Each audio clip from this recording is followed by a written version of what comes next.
ជារបងខ្ញុំបាទសូមជម្រាបសួរទៅដល់លោកគ្រូនិងសួស្តីទៅដល់លោកគ្រូអ្នកគ្រូទាំងអស់ដែលជាមិត្តរួមថ្នាក់នៅថ្នាក់ខដេនៃសាលាគ្រូកុសលខត្តកែវខ្ញុំបាទឈ្មោះអុកសេហាមានលេខរៀងទី27ថ្ងៃនេះខ្ញុំបាទមកធ្វើការបកស្រាយទាក់ទងជាមួយនឹងមេរៀនសប្តាហ៍ទី4ដែលនិយាយអំពីគោលការណ៍នៃការវាយតម្លៃប្រកបទៅដោយគុណភាពអញ្ចឹងនៅក្នុងមេរៀននឹងដែរមុននឹងចូលទៅកាន់មេរៀនហ្នឹងខ្ញុំបាទនឹងរៀបរាប់តាក់ទងជាមួយនឹងមាតិកាក៏ដូចជាចំណងជើងនៅមេរៀនដែលមានដូចខាងក្រោមអញ្ចឹងនៅក្នុងមេរៀនហ្នឹងទី1គឺតាក់ទងជាមួយនឹងវត្ថុបំណងអញ្ចឹងតាក់ទងជាមួយវត្ថុបំណងហ្នឹងគឺ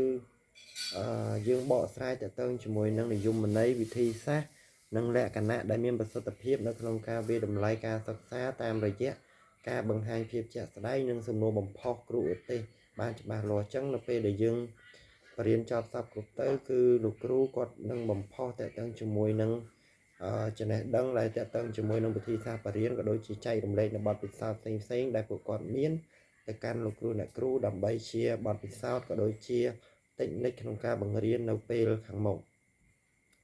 ចំណុចមួយទៀតនិយាយពីកំណត់វិធីសាស្ត្រវាយតម្លៃការសិក្សាក៏ដូចជាសុពលភាពនិងវាយតម្លៃប្រកបដោយសុក្រិតភាពអញ្ចឹងបានន័យថាពេលដែលយើងរៀនចប់ទៅគឺយើងវាយតម្លៃធ្វើម៉េចឲ្យមានភាពសុក្រិតមានភាពច្បាស់លាស់ក៏ដូចជាមានភាពស្មើគ្នាដើម្បីឲ្យការបង្រៀនរបស់យើងនឹងគឺកូនសិស្សគាត់ទទួលបាននៅចំណេះដឹងស្មើគ្នាមិនមានភាពលំអៀងហើយមួយទៀតហ្នឹងគឺតកតងជាមួយនឹងទម្លាប់វាតម្លៃនៅក្នុងការសិក្សាហ្នឹងប្រកបទៅដោយគុណភាពអញ្ចឹងនៅក្នុងនឹងដែរគឺគុណភាពការសិក្សានៅពេលដែលយើងវាតម្លៃទៅត្រូវធ្វើឲ្យគុណភាពនៃការសិក្សារបស់យើងហ្នឹងគឺល្អប្រសើរអាន័យថាយើងវាតម្លៃពួកគាត់ប្រកបទៅដោយប្រសិទ្ធភាពអត់មានភាពលំអៀងអញ្ចឹងទៅធ្វើឲ្យកូនសិស្សហ្នឹងគឺគាត់ទី1គាត់មានអារម្មណ៍រៀនជាមួយយើងហើយទី2យើងបង្ហាញតាក់ទងជាមួយនឹងភាពយកចិត្តទុកដាក់ដោយការដាក់បន្ទុកក៏ដូចជាមានភាពសុក្រិតទៅកាន់គាត់ហើយនៅក្នុងនឹងដែរមាតិកាដែលយើងមានហ្នឹងគឺមាន5អញ្ចឹងទី1គេនិយាយពីសេចក្តីផ្ដើមបន្ទាប់មកទៀតទី2គេនិយាយពីនិយមន័យប្រសិទ្ធភាពក្នុងការវាតម្លៃក្នុងការសិក្សាដល់ពេលទី3គេនិយាយពីលក្ខណៈវិនិច្ឆ័យ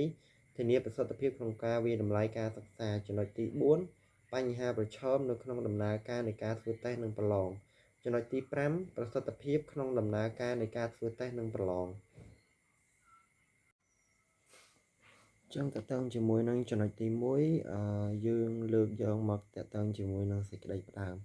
ចឹងនៅក្នុងសេចក្តីផ្ដើមហ្នឹងតទៅជាមួយការវិតម្លៃការសិក្សាចឹងគេថាតើការវិតម្លៃសិក្សាហ្នឹងត្រូវប្រើវិនិច្ឆ័យបែបម៉េចដើម្បីបានលទ្ធផលនៃការសិក្សាចឹងលទ្ធផលដែលយើងអាចទទួលបានតទៅជាមួយនឹងសកម្មភាពក្រោយពីកូនសិស្សរៀនចប់បានហ្នឹងគឺគ្រូអាចវិតម្លៃបានត្រឹមត្រូវហ្នឹងធ្វើទៅបានតាមរយៈការពិនិត្យលទ្ធផលជាក់ស្ដែងបានន័យថាពួកគាត់សង្កេតមើលលទ្ធផលជាក់ស្ដែងរបស់សិស្សតាមរយៈសកម្មភាពដែលពួកគាត់បញ្ចេញមកអញ្ចឹងនៅក្នុងសកម្មភាពហ្នឹងមានអ្វីខ្លះអញ្ចឹងសកម្មភាពហ្នឹងមានទី1តកតឹងជាមួយនឹងសកម្មភាពនៅក្នុងថ្នាក់ទី2តកតឹងជាមួយនឹងអេយ៉ាប័តរបស់គាត់ទី3តកតឹងជាមួយនឹងការអានការស្ដាប់ការនិយាយការសរសេរក៏ដូចជាសកម្មភាពផ្សេងទៀតដែលនៅក្នុងថ្នាក់ដែលឆ្លោះបញ្ចាំងឲ្យគ្រូហ្នឹងគឺអាចវាតម្លៃសកម្មភាពរបស់កូនសិស្សបានចំពោះចំណុចទី2គឺយើងនិយាយអំពីប្រសិទ្ធភាពនៅក្នុងការវាតម្លៃការសិក្សាអញ្ចឹងប្រសិទ្ធភាពនៅក្នុងការវាតម្លៃការសិក្សាហ្នឹងសំដៅទៅលើអីអញ្ចឹងនៅក្នុងប្រសិទ្ធភាពនៅក្នុងការវាតម្លៃការសិក្សារបស់សិស្សហ្នឹងគឺយើងអាចវាតម្លៃក៏ដូចជាវាស់ស្ទង់នៅចំណេះដឹងឬក៏ជំនាញរបស់សិស្សហ្នឹងក្រោយពេលដែលពួកគាត់រៀនចប់អញ្ចឹងនៅពេលដែលពួកគាត់រៀនចប់គឺយើងអាចវាស់ស្ទង់សមត្ថភាពរបស់ពួកគាត់បានហើយ ថាតើកម្រិតរបស់ពួកគាត់នឹងដល់កម្រិតណាយើងត្រូវបន្ថែមឬត្រូវបន្ថយឬក៏តើតើជាមួយចំណុចខ្វះខាតរបស់គាត់ហ្នឹងគឺយើងអាចបន្ថែមដើម្បីជាគ្រឹះសម្រាប់ពួកគាត់ហើយមួយទៀតហ្នឹងគឺការវាតម្លៃដែលមានគុណភាពហ្នឹងផ្ដល់លទ្ធផលដែលគ្រប់គ្រងដល់ការសិក្សានិងការលើកទឹកចិត្តអញ្ចឹងនៅពេលដែលការវិតម្លៃរបស់យើងមានគុណភាពទៅគឺជាកម្លាំងចិត្តទៅកាន់ពួកគាត់បានន័យថាជាការលើកទឹកចិត្តដល់គាត់ឲ្យគាត់ខិតខំរៀនបន្ថែមដើម្បីទទួលបានចំណេះដឹងក៏ដូចជាបទពិសោធន៍ផ្សេងៗទៀតទុកជាគ្រឹះសម្រាប់មេរៀននៅមេរៀនបន្តចំពោះទី3វិញគេនិយាយអំពីលក្ខណៈវិនិច្ឆ័យដែលមានប្រសិទ្ធភាពនៅក្នុងការវាយតម្លៃនៅក្នុងការសិក្សាអញ្ចឹងតើតើជាមួយនឹងប្រសិទ្ធភាពនៅក្នុងការវាយតម្លៃប្រកបទៅដោយភាពត្រឹមត្រូវក៏ដូចជាវិនិច្ឆ័យទទួលបានលទ្ធផលក្រោយពេលដែលសិក្សាហ្នឹងចំណុចទី1និយាយអំពីលទ្ធផលសិក្សារំពឹងទុកក្នុង1ម៉ោងសិក្សាអញ្ចឹងនៅពេលដែលយើងសិក្សារៀនចប់រយៈពេល1ម៉ោងហើយគឺយើងអាចធ្វើតេស្តតាមរយៈការជ្រើសរើសតេស្តផ្សេងៗនៅក្នុងថ្នាក់បន្ទាប់ពីរៀនចប់ភ្លាមឬក៏សកម្មភាពដែលយើងធ្វើនៅក្នុងថ្នាក់បន្ទាប់ពីយើងកំពុងបង្រៀនអញ្ចឹងនៅក្នុងតេស្តទាំងអស់ហ្នឹងគឺយើងអាចធ្វើតាក់ទងជាមួយនឹងសំណួរផ្ទាល់មាត់អញ្ចឹងសំណួរផ្ទាល់មាត់នៅពេលដែលយើងកំពុងតែរៀននិងបង្រៀនហ្នឹងគឺយើងអាចធ្វើការសួរសំណួរទៅកាន់ពួកគាត់ផ្ទាល់មាត់បានបន្ទាប់ពីពួកគាត់រៀនអញ្ចឹងសំណួរទាំងអស់ហ្នឹងគឺជាការបំផុសគំនិតរបស់ពួកគាត់ក៏ដូចជាចង់ដឹងថាតេស្តសមត្ថភាពភ្លាមបន្ទាប់ពីពួកគាត់រៀនចប់តើពួកគាត់អាចយល់ដែរឬទេដើម្បីយើងងាយស្រួលនៅក្នុងការបន្ថែមនៅចំណុចខ្វះខាតទៅកាន់ពួកគាត់ហើយចំណុចមួយទៀតហ្នឹងគឺការអង្កេតរបស់គ្រូការអង្កេតរបស់គ្រូហ្នឹងគឺមានសារៈសំខាន់នៅក្នុងពេលបង្រៀន1ម៉ោងសិក្សាអញ្ចឹងលោកគ្រូអ្នកគ្រូអាចធ្វើការសង្កេតទៅកាន់សិស្សតាមរយៈការមើលតាក់ទងជាមួយនឹងអាកប្បកិរិយាតាក់ទងជាមួយសកម្មភាពការនិយាយស្ដីរបស់គាត់នៅក្នុងម៉ោងសិក្សាដើម្បីយើងងាយស្រួលនៅក្នុងការកែលម្អភ្លាមក្នុងកំឡុងម៉ោងដែលយើងបង្រៀនហើយមួយទៀតហ្នឹងគឺការវាយតម្លៃខ្លួនឯងអញ្ចឹងការវាយតម្លៃខ្លួនឯងហ្នឹងគឺជាការតេស្តសមត្ថភាពរបស់គាត់ផ្ទាល់ខ្លួនតាមរយៈឲ្យគាត់ឡើងអានហើយគាត់អង្កេតមើលខ្លួនឯងតាក់ទងជាមួយនឹងសកម្មភាពរបស់គាត់នៅពេលដែលគាត់អានឬក៏សរសេរហ្នឹងតើគាត់មានភាពរលូនឬក៏រអាក់រអួលយ៉ាងណាដែលធ្វើឲ្យគាត់នឹងដឹងតាក់ទងជាមួយនឹងចំណុចខ្លាំងចំណុចខ្សោយរបស់គាត់ដើម្បីធ្វើឲ្យគាត់អាចសួរនាំតាក់ទងជាមួយនឹងមេរៀនក៏ដូចជាចំណុចខ្វះខាតមកកាន់យើងហើយយើងងាយស្រួលនៅក្នុងការផ្ដល់យោបល់ទៅកាន់គាត់បន្ថែមចំណុចមួយទៀតគឺការយល់ដឹងអំពីការសិក្សារបស់សិស្សអញ្ចឹងការដឹងអំពីការសិក្សារបស់សិស្សហ្នឹងគឺមានសារៈប្រយោជន៍នៅក្នុងមួយវគ្គសិក្សាឬក៏1ម៉ោងសិក្សាហ្នឹងពីព្រោះថានៅពេលដែលយើងរៀនគឺយើងប្រកបណាស់តាក់ទងជាមួយនឹងការបង្រៀនរបស់យើងគឺមាន2តាក់ទងជាមួយនឹងកូនសិស្សគឺគាត់ចេះនិងមិនចេះអញ្ចឹងយើងអាចដឹងសមត្ថភាពរបស់គាត់ហើយយើងធ្វើការកែលម្អរបស់គាត់នៅក្នុងម៉ោងហ្នឹងហើយយើងធ្វើផែនការបន្តទៀតដើម្បីឲ្យយើងសម្រេចនៅវត្ថុបំណងដែលយើងចង់បាននៅក្នុងម៉ោងបង្រៀននៅក្នុង1ម៉ោងសិក្សាហ្នឹងហើយចំណុចបន្តទៀតហ្នឹងគឺតាក់ទងជាមួយនឹង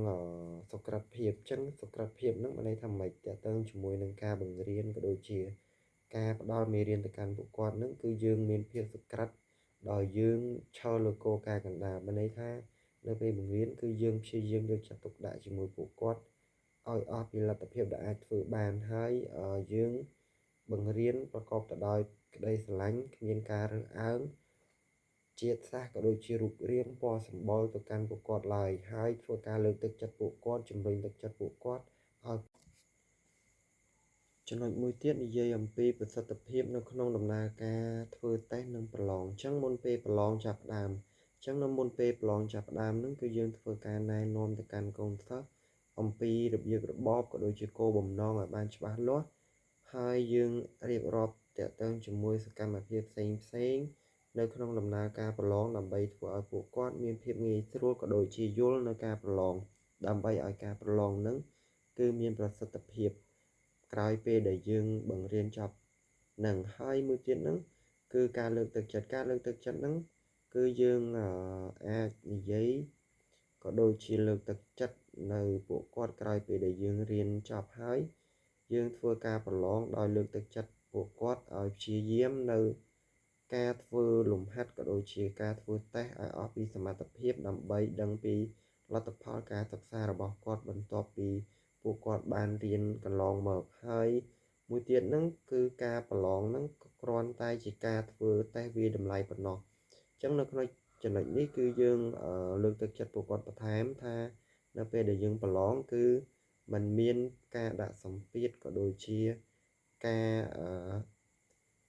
ធ្វើឲ្យគាត់នឹងមានភាពអន់ចិត្តឬក៏ភ័យខ្លាចថាធ្លាក់ឬក៏ជាប់ទេនេះគឺជាការវាយតម្លៃមួយដើម្បីតេស្តសមត្ថភាពរបស់គាត់ជាប្រចាំតែប៉ុណ្ណោះហើយមួយទៀតហ្នឹងយើងអាចធ្វើជាប្រភេទតេស្តស្តង់ដារដើម្បីដឹងពីសមត្ថភាពរបស់សិស្សនឹងក្រោយពីពួកគាត់រៀនចប់បានផងដែរព្រោះអីតេស្តស្តង់ដារហ្នឹងគឺមានប្រយោជន៍សម្រាប់ពួកគាត់ហើយក៏ជាសកម្មភាពមួយដើម្បីពង្ញាក់អារម្មណ៍របស់ពួកគាត់ឲ្យព្យាយាមក៏ដូចជាខិតខំដើម្បីពង្រឹងសមត្ថភាពបន្ថែមដើម្បីត្រៀមខ្លួននៅក្នុងការប្រឡងនៅពេលខាងមុខ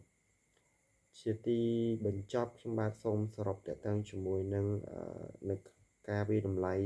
ការសិក្សាអញ្ចឹងនៅក្នុងការវិតម្លៃសិក្សាដែលខ្ញុំរៀបរាប់ទាំងអស់ហ្នឹងគឺជាសកម្មភាពរបស់គ្រូនិងសកម្មភាពរបស់សិស្សដែលមានអន្តរកម្មគ្នាទៅវិញទៅមកបើន័យថាគ្រូក៏ចូលរួមសិស្សក៏ចូលរួម